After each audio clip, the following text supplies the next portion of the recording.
find such a love at our age. Whoever thought we could dance on. Welcome to Couples Therapy in 7 Words. I'm your co-host, Judy Alexander. You and sure I'm about here. that? I don't know, somehow my lips got stuck to you. My tongue just kind of hit the roof of my mouth. It's early. Yeah. Co-host Judy Alexander, and I'm here with my husband, Dr. Bruce Chalmers. Hello, Judy. Hello, viewers and listeners. We do transparency here, folks. I'm not going to edit that out. You're going to get to see that. You're seeing that and hearing that, folks. Yeah. Judy, what's the title for today's episode? My sister stole my boyfriend 30 years ago. How can I move on? Oh, my. Yeah. And, there seems to be a theme that we've been working with for a number of weeks now, off and on, having to do with betrayal. Have you noticed that? I have noticed that. Why do you think that is?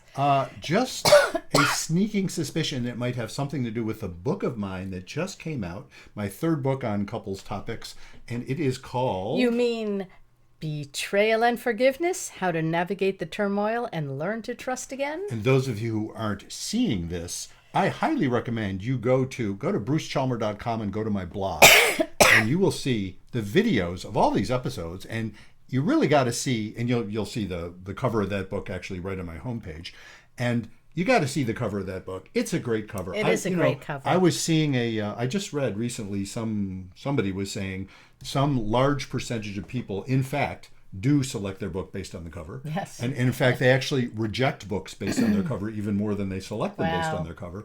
And this is a great cover. It is a great cover. And you, our listeners and viewers and all of our fans out there, helped us to crowdsource that cover. That's because right. we put out 3 designs and got your feedback. And, they were really close. Yeah, it was between amazing. all 3. Yeah. And some like these elements, some like those elements. And then we came up with a combination of all the elements till we came up with something that everybody loved. We did, and I have to give credit to our wonderful book designer, and I'm going to give her name here, Anne-Marie Lamprecht. Yes, she was great to work with. She was wonderful. If you want to know how to spell that, by the way, just buy my book. It's right there in the credits. And she was fabulous. And she also just recently gave me some of the artwork without the lettering that I could use in designing an ad for the book. So ads have started now, and that's really exciting. It's a lot of fun. I have ads, and I'm getting feedback on which ads are producing sales. So and please tell all of your friends, family, and people who you think need this book. Absolutely. Which is pretty much everybody, because I think everybody has been betrayed at one point in their lives. If you've lived long enough that you're interested in this podcast, by golly, you know what betrayal feels like. And I would say like 80% of the people I know still carry around some anger over some past wrong that they just cannot get past. Absolutely, which of course is going to lead us in a little while after we plug some of our other stuff here. That's going to lead us right into our topic today. Okay. Speaking of books, you wrote one too. I did. I wrote The Blue Tent, Erotic Tales from the Bible, under my pseudonym, Laria Zilber. And I've mentioned numbers of times the massive crush I have on Laria. Yes. And it doesn't seem to bother you. No, we have that kind of marriage, folks. I mean, we are monogamous. If I were so inclined, I'd have a crush on her too. Yeah, she's great. Among other things, I mean, it's just, I always say this about it. It is beautiful erotica. It's, if you like erotica, you already know, you're already open to the idea. Well, this happens to be really high quality erotica. There's junk and there's good stuff. This is good stuff. Mm-hmm. It is also based on biblical characters, which is phenomenally wonderful, especially if you are into a really kind of deep engagement with biblical characters, which folks who know us know that we are indeed through our Jewish roots. And so I highly recommend that book. You can get that anywhere books are sold. I would recommend you go to lariazilber.com. That's LARIAZYLBER, lariazilber.com. You will find links right there to get a hold of the book. It is available in, as are my books, by the way, in 3 formats: paperback, right, and ebook, and audiobook. Right. And I did the narrations for mine, and I got to say, if you want an audiobook of erotica, Judy did the narration for her book, and it is just really sexy. What can Yes, I I did. She did. the narrative. She's got I mean, among other things I fell in love with was your voice, you know. She does a wonderful job. So please get a hold of that. Let's talk about our topic here. Yes, let's talk about our topic, because we got a letter Mm-hmm. from a listener. Who identifies herself as distraught in Denver. I wonder, can we hang a name on her just to be able to talk about it with a name? Okay, why don't we call her D? D. I was thinking you got a D Something theme going with a there. D, D. Yeah, so D. Okay, so what did D write to us? Okay, D writes, Dear Bruce and Judy, 30 years ago, my sister Jill stole my boyfriend Bob, and she later married him. I was 20 at the time, and Jill was 18. I said many horrible things to both of them and told them I no longer wanted them in my life. I felt so hurt and betrayed. My family didn't want to choose sides and always invited both of us to family functions, which meant I wouldn't show up. This also caused tension between me and my parents and my two brothers. I'm sure I would have been closer to them if we didn't have this fight. 5 years ago, I started therapy, and it's helped me a lot, enabling me to see my part in all of this and help me let go of much of my resentment. I'm at the point where I want to restore my relationship with Jill and Bob. I no longer hold a grudge, and I see where things worked out the way they were meant to. 2 months ago, I tried reaching out to Jill. She won't return my texts or phone calls. I wrote her a letter, and she sent it back. I sent flowers with a nice card just saying, I'm sorry, please call me. No response. I've asked my parents and siblings for some help, but they maintain what they've always maintained. They won't be in the middle. I don't know what to do or where to turn. How can I get my family to see my side? Wow. Distraught in Denver. Wow. Wow. Wow. You know, a couple thoughts that occur to me I just want to mention for our listeners, which is we had a interview with Carl Pillemer back early in our podcast, so a couple of years ago. If you search for that, you'll find it. And we also have upcoming, I usually don't like to give promissory notes for guests, but I Right. will do this one. We have upcoming, and I forgot when we're doing this interview, but sometime in the next few weeks, we're doing an interview with someone who wrote another book about family cutoffs. And he's an expert on that field, and so I'm looking forward to that conversation as well. Here we are dealing with, big betrayal and all the stuff that happens in families when there's a cutoff within a family. It's just so exemplified in this letter. Yeah.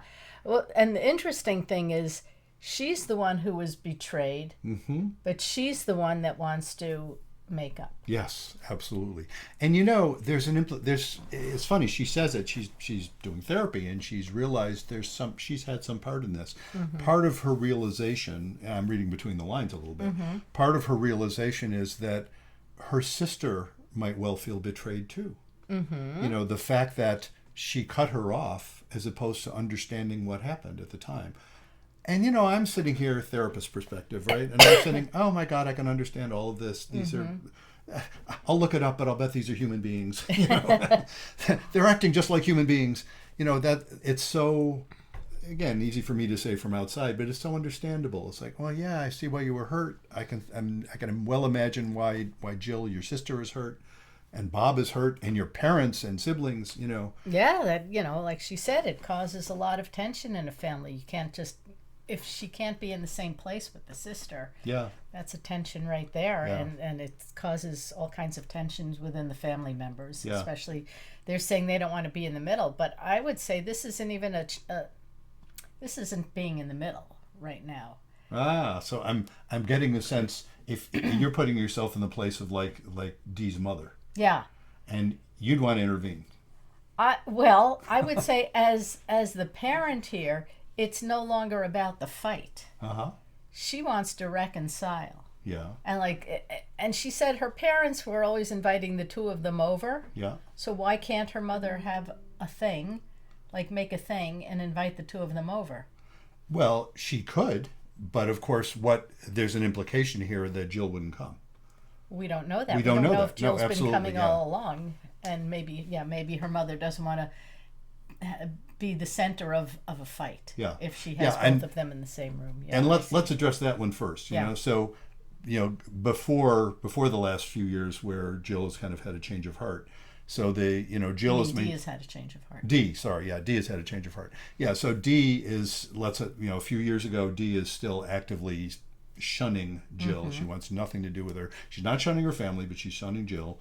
And put yourself now in the place of D and Jill's mother, where, and again, my gut sympathies are with the mother's stance that says, I am simply not going to, you guys are having a fight, I'm not going to be part of it. You are both welcome here, and I'm never going to not invite one of you. I'm not going to facilitate this conflict. Now, you could take a purist stance on that, and what results is 30 years of, alienation. Right. So that stance is well open to criticism, but my gut goes there. And I sense your gut is more like, oh, can't you do something about this? Yeah, I know. And I just think, and in true therapist fashion, I'm thinking, yeah, I'm glad both of those gut feelings exist in different people, because they both seem to be necessary. Yeah. Somehow they seem to be necessary. This is not one where the purist stance of saying, because I'd be thinking and feeling and saying to the mother, it's like, you can't fix this. The best thing you can do is be respectful of both of your daughters, and that means you're not going to cooperate with their conflict. You're going to invite them both. That's a nice stance, except that... Yeah, except can't mom say to Jill, listen, Dee has been going to therapy. She would like to talk to you. She feels that she wants to apologize to you. Do you think you can bring yourself to see her? Yeah. I can well imagine her saying that. What now? Now that she's got that message, I can also well imagine Jill saying, "Just because Dee's ready doesn't mean I am," which is a perfectly legitimate possibility. Yeah, there's the one thing I might, putting myself in your heart now, the one thing I could imagine from that perspective saying is, I'm asking not for Dee's sake. That you and Dee are going to have to figure your own lives out. You're both grown ups. I mean, my God, Dee is 50 years old. 50 and 48 years old. Right. These are not kids. But I can well imagine the mom saying, I would like you to do this. I would like you to consider this for my sake. For her own sake, for the mom's sake. Sure. And saying, this would be such a load off me. I realize that I can't claim that's an obligation for you, but I would wish you would do that. And that's, maybe that's something Jill would be willing to consider. We don't, it's interesting. I'd love to hear Jill's story. Yeah, I know. We have no idea what that side is, but I can just imagine Dee telling them, you're dead to me. Yeah. I hate you. I never want to see you again in my life. Because, she said horrible things. Those are usually the horrible things that people say when something like this happens. Yes, indeed. And, a few F-bombs in there as well. Undoubtedly. And this is one of those circumstances Carl Pillimer writes about, where how do you do, and actually let's come around to that. Her question is, she's tried all these things and nothing is working, And our upcoming expert has whole chapters on this in his book. So again, so you can listen to us, or you can wait a few weeks. But and frankly, I can't think of his name off the top of my head. Besides which, I don't like to like to promise names until they're actually on the show. But that is coming. We're going to be addressing this. But that phenomenon that Carl Pillimer talked about, I found fascinating, because the folks who at least attempted reconciliation, that's what one of his findings was in his study, was that everybody who attempted reconciliation was glad they tried, even when it didn't work. Yeah. And one of the things that he said, when it did work, one of the things that was central was the person initiating the contact dropped the need for the apology. They thought they needed an apology. They thought they needed, by extension, like Dee maybe thought she would have needed to even imagine a reconciliation. She would have needed Jill to understand Dee's point of view. Right. And she's dropped that. It doesn't sound like Dee even wants the apology. She just wants to reconcile. Exactly. And interestingly, so here's a thought that occurs to me in that context. She said, I'm sorry, please call me, which is fine. What she didn't say, she didn't expand on that. I would wonder, is it worth, in trying another note, where what she says is, look, let me explain why I'm able to do this at this point. I have come to understand that the stuff I've been blaming you for, I've been really unfair in blaming you for. I've come to understand. I'll bet much that was more in the mature letter now. that she sent her that was returned. Maybe, we don't know. We of don't course. know, right. But I'm but I'm inferring. Yeah, I'm inferring by the card just saying I'm sorry. Please call me. If you're going to do a brief card, I wouldn't lead with I'm sorry. I'd lead with I'd say a little bit more than that.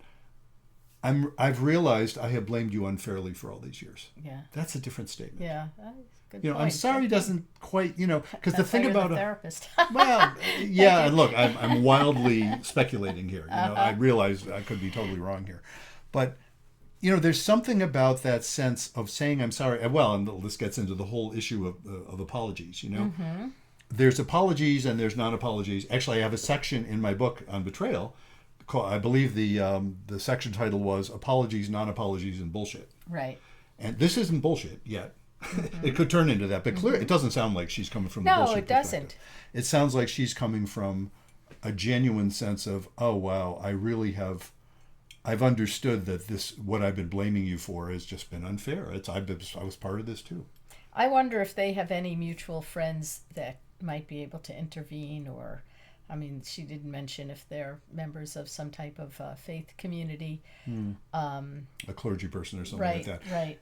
All lovely possibilities.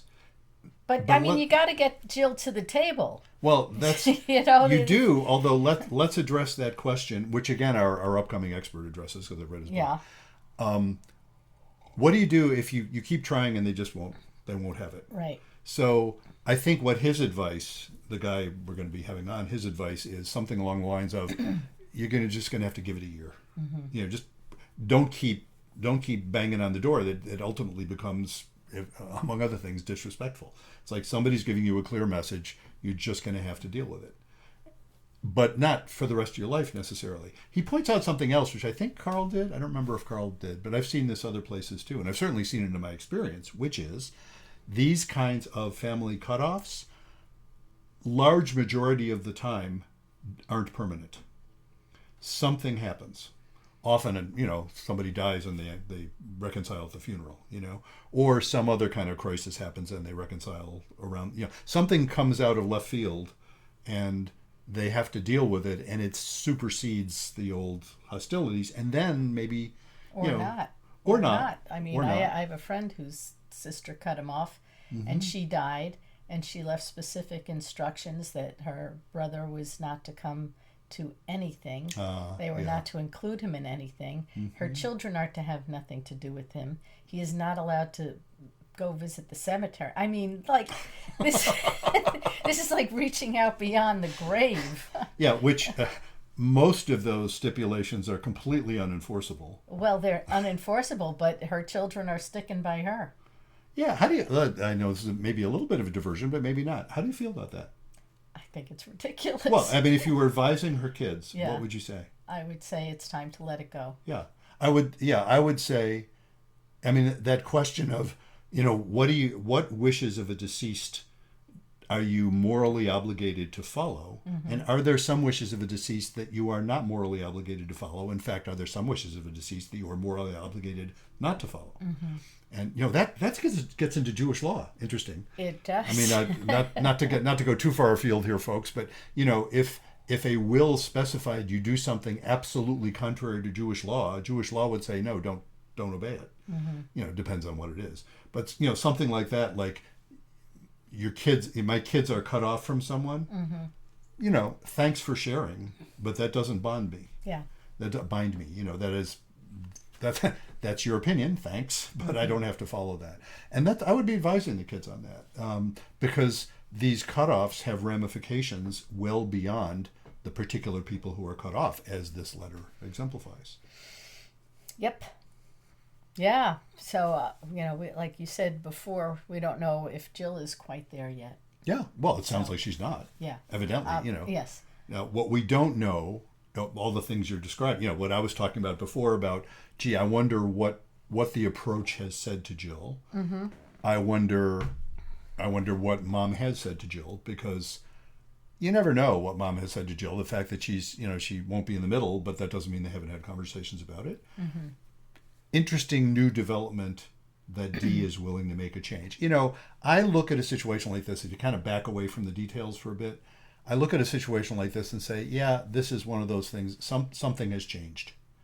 And when something changes, everything changes. Now, again, I can't confidently predict Jill's going to come around, but my guess is there's some hope here that Jill is likely to come around. Yeah, I hope so. Yeah, and look, were I advising Dee? Were I advising Jill? Were I advising Jill's mom? Any of the above? I would be saying, yeah, it'll be awkward at first, and then it won't be. Well, that's an interesting thing. If Jill won't respond and the mom is saying, I don't want to be in the middle, I wonder if it would help if Dee and mom went to a therapist together so that they could get, so that mom could get a little bit of clarity to see she's not in the middle technically. Well, you have an agenda there. You want to convince mom to go ahead and intervene. Right? That's why you're not a therapist. Right? And not that therapists don't have agendas. We do. But mom could see that it's to the benefit of the family. It's not like at this point we're going to keep this. It seems like the mother, by saying, I don't want to get in the middle, is really keeping the rift going. Well, doesn't it? It does if you, as you clearly do, believe that mom would have the power to affect the change. There are circumstances where mom's intervention would make it worse, not better. Well, she also has the two brothers that they both the mom and the brothers are saying that they're not going, that they don't want to be in the middle, right? Right. No, I'm just maybe saying, there's a sympathetic sister-in-law someplace. No, again, you're hoping for external intervention. Yes. Really, what you're hoping for, tell me if this sounds right, external intervention that will change Jill's heart. Can't somebody talk to this woman? Yeah. And I'm saying, yeah, maybe. But again, I know I've seen circumstances where that probably would backfire. It might lead Jill to cut them off. Again, we don't know. We don't know how upset, how firm Jill is holding on to her hostility here. Yeah. Which she's got her reasons sounds like too. A lot. Yeah, well, it sounds like Bob is approachable. Well, yes. I'm trying to think of all these different ways that that poor Dee can get in there. Yeah. I wonder if Bob might be approachable. She hasn't said that she's tried to contact him. I guess the first venue that you want to go down is the one with your sister, of course. Of course. So I wonder. Maybe Bob is the key to you're trying to figure out, can't you unlock this somehow? Yeah. And I'm saying yes, though interestingly, again, it's kind of a therapist perspective here, and I don't mean to state this as doctrinaire, but I say this because I tend to think I kind of have to start here. Pushing an intervention tends not to work. All the things they share with interventions with people with substance, with alcohol issues and drug issues and stuff. Frankly, most of those don't work. I mean, if you look at the data on that, and I'm not an expert on the data on that. Well, it doesn't even have to be an intervention. It could just be... Well, you're talking about an intervention. A conversation. I don't want them all sitting in a room and looking at each other. I don't mean the kind you see on TV. But I'm just saying, you're saying somebody needs to do something. Yeah. And I'm saying, actually, maybe, big maybe, but I know of other circumstances where actually if you have some confidence, or at least, possibly don't put your money necessarily on somebody pushing a conversation. You could also put your money on time. Now realize, time is limited. Yeah, maybe, I get that. Maybe Dee has a disease and she all wants of to the, reconcile all of the above. Because she has limited time. Right. Who knows? Very She true. didn't say. And yet, sometimes the best you can do is make it clear. And see, this is the stance that the family's been taking, making it clear to both Dee and Jill, we love you both. We have, implicitly, we have confidence in you both. You're going to have to figure this out. We sure do wish you would make it so that we don't have to, only have one of you at a time. But this is something you guys are going to have to work out. And that stance often is more effective than trying to sell somebody something they're not ready to buy yet. That's one of the ways I describe the phenomenon of therapist burnout. It's a very real phenomenon. When I'm working well, not only do I not experience burnout, I'm inspired by my work. When I'm not working well, it tires me. Now, what do I define as working well or not? My usual way of describing that: when I'm not working well, I'm trying to sell something to somebody, especially trying to sell something to somebody that they don't want to buy. Like my trying to. Exactly. Yeah. Precisely. Yeah. No. And look, and I'm not. As you. I noted earlier. I'm not saying you're wrong. Mm-hmm. I'm just saying, I couldn't work that way for very long. It would be too frustrating. And there's something inspiring about recognizing. I would work. It's not that I don't share opinions with people, but I try to always share them from a standpoint of saying, I don't claim to know better than you. I'm just saying, here's another person's perspective that maybe is valuable because I'm not involved, and so I'm not freaking out. Mm-hmm. It's helpful that way. Yeah. But I'm not trying to convince you what to do here, because I can understand why good, non-crazy human beings would have these reactions. That's where I'm starting from. It's like, oh, no wonder. It's what I call the oh shit moment. Mm-hmm. It's like, Dee has clearly had some oh shit moments along the lines of, oh shit, I can see why Jill, I can sort of see why this happened. And that's a big piece of forgiveness. Mm-hmm. It's being able to say, oh, wow, I can imagine in your shoes, given who you weren't evil. It's like, oh, I can see why it turned out that way. That's her forgiveness part.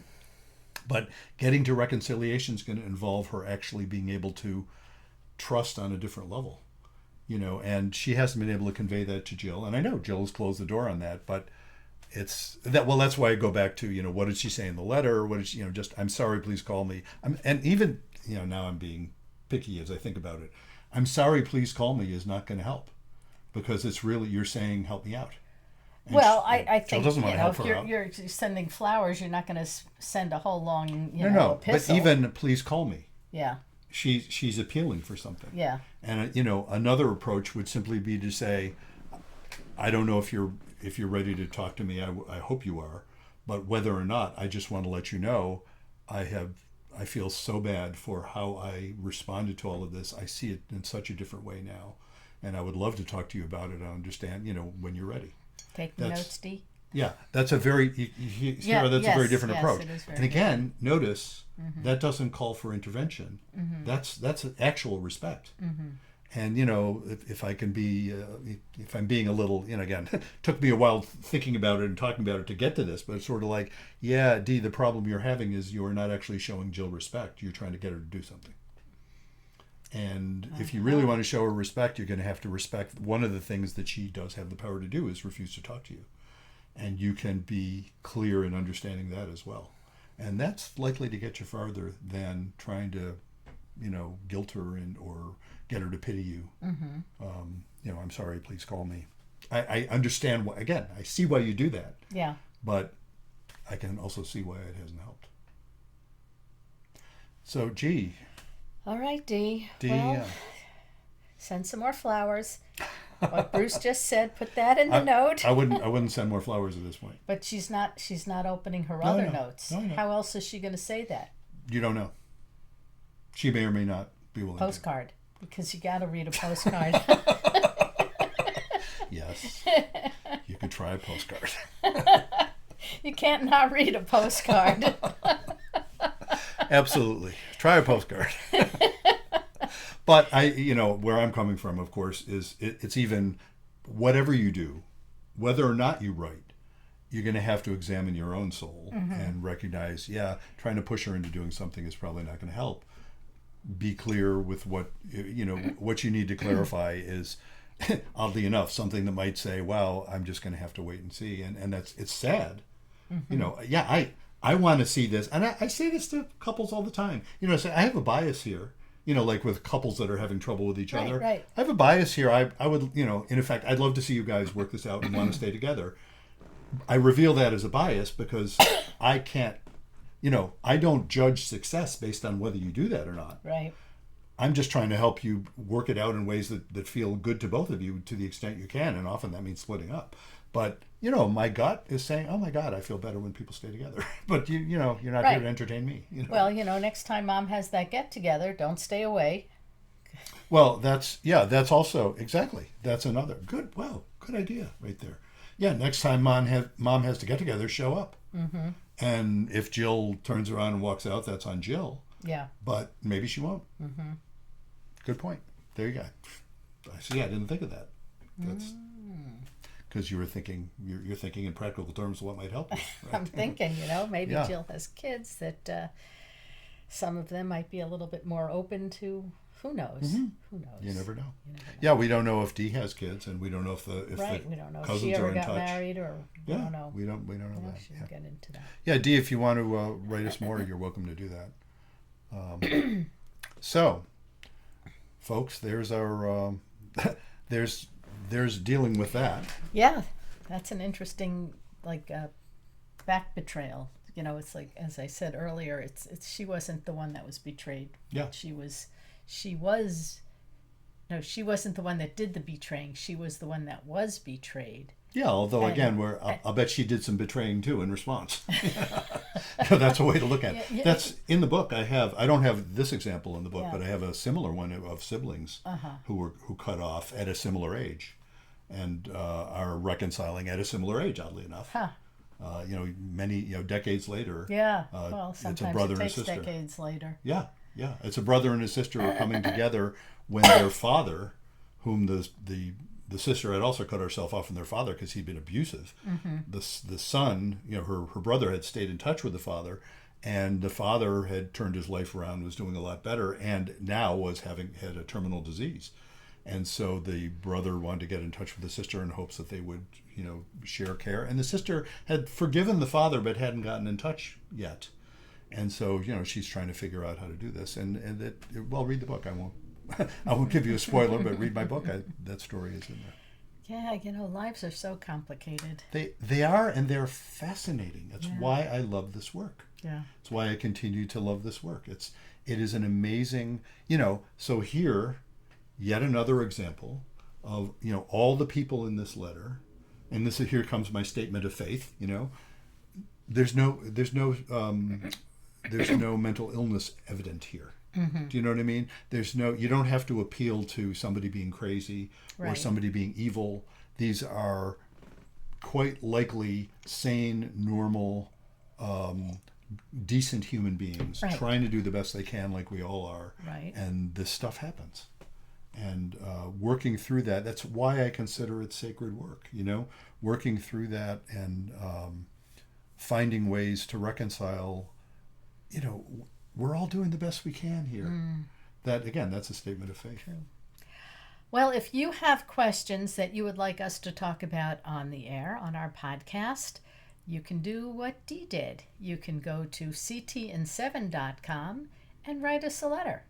And when you write a letter there, you'll see there's a place to contact us. You can, of course, write us a letter. You can make a suggestion just of a general topic you'd like us to address. Mm-hmm. You can suggest guests to be on the show, and that might include yourself. And if you are suggesting yourself, you can even sign up for a time to be interviewed. That doesn't guarantee we'll interview you, but we ask you as part of that sign up, what do you want to talk about? And as I so often point out, I don't think there's anybody who has done that we haven't actually gone on to interview, because they're all, if you think you're going to be a good guest, I'll bet you're correct. You probably will. And we'll probably want to interview you. So feel free to suggest yourself. That's all at our website, CTN7, that's the numeral 7, CT for couples therapy, CTN7.com. Go there, and all those goodies are there. Also, all of our past episodes, what's listed there are the audio versions. There is a link there which will take you to my blog, which is where we put the video versions. They're also on YouTube, by the way. Mm-hmm. That's where the videos of all these episodes, at least most of them. This is episode, I believe, number 170, I think. Wow. We've been doing this for a while. That's all of those. Most of those are available on video, and they're all available on audio.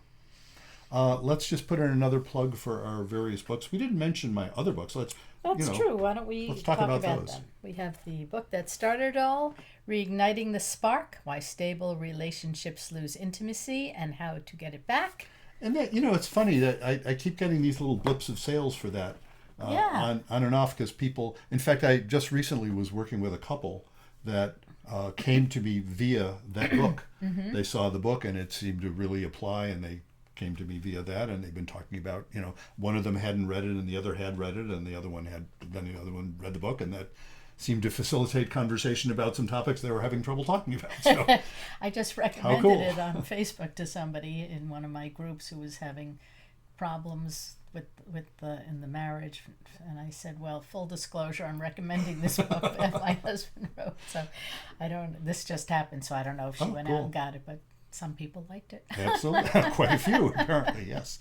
And then the book that I wrote a couple of years ago. Right. It's not about communication, why everything you know about couples therapy is wrong. Yes. And that one, especially if you're interested in how this whole couples therapy stuff might work or might help you. Among other things in that book, I have a kind of a blow by blow of how I think about a first session. First sessions I structure quite a bit. Subsequently, not so much. First, after that, it's sort of like improv, and I have a section in the book where I talk about how couples therapy is a lot like improv. But if you're interested in, how might this benefit you and why does it work? And there's the folks who are buying that book, I think, are the ones who are really kind of saying, yeah, help me understand this better. And it really does help. Yeah. And that snarky subtitle, Why Everything You Know About Couples Therapy is Wrong, I love mentioning this, in one of the latter chapters, I mention that applies to me too. Everything I know about couples therapy is wrong too, because the problem is claiming to know it. Yeah. As opposed to saying, well, sure, I got all these ideas that I think are decent ideas. What am I writing all these books for? I think I have good ideas about it. I don't claim to know them, that they're always true or that they're always right or that, contrary ideas are always wrong. And that's important in doing therapy itself. If you think you know you're right, you're in trouble. If you think you have good ideas, I'll bet you're right. Yeah. Your partner who has some contrary ideas is also right. And, oh my goodness, how can they both be true? They're in conflict. Well, that's also right. Work it out. That's why you go to therapy. That's why you go to therapy, absolutely.